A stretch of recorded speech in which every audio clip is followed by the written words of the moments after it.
CapCut, an app that absolutely rocked the world in the year of 2020.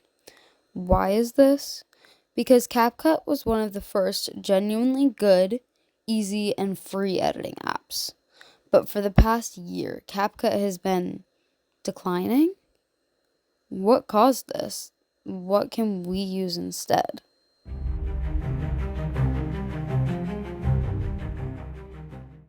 Disclaimer.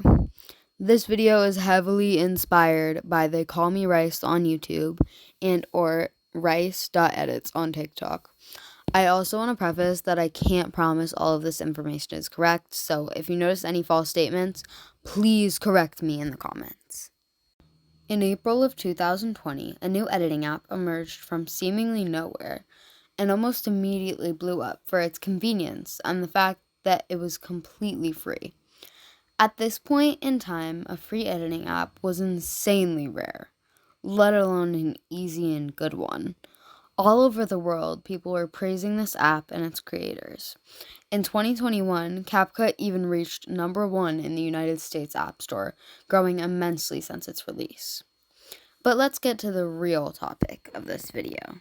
Why has CapCut decreased in popularity, support, and users? The simple answer is that CapCut now costs money. Simple things like smooth slow motion have become pro, and everyone is upset with this.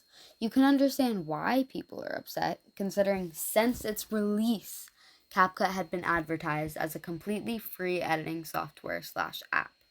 Another reason CapCut is decreasing in popularity is because of templates. A template is a preset format for a document or file, used so that the format does not have to be recreated each time it is used. Templates were ruining the editing community.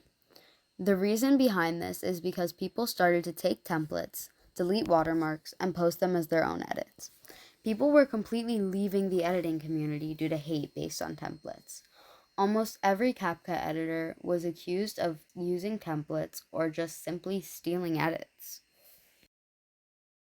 Okay, this is the only part of the video that is not scripted, so please bear with me, but I just want to recommend some mobile apps to you that are free. Now, obviously, some things are going to have pro, but I mean like primarily free. Not everything is pro, such as CapCut.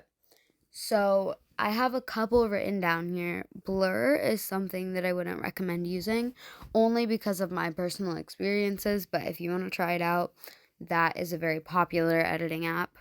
There's also a light motion, which is good, but it has a really large watermark unless you have pro. So if you're okay with that, then you should be fine with that. Although a light motion is like very unpopular because it's so hard to use. But if you're willing to be dedicated, then a light motion is a really good choice. Um, Next up and last is Video Star. Um, Video Star definitely does have a lot of things in Pro, but from what I know about it, if you have iOS, I think that it's a good idea to just try it. You can also use QR codes if you're confused on how to do slides, etc., anything like that. So, but anyways, I'm pretty sure that's all that I want to say. Thank you so much for watching. Um, Also, I know this isn't the type of content that you guys probably want to see, but I was just kind of trying to experiment with like a more documentary style because I've never thought of doing something like that.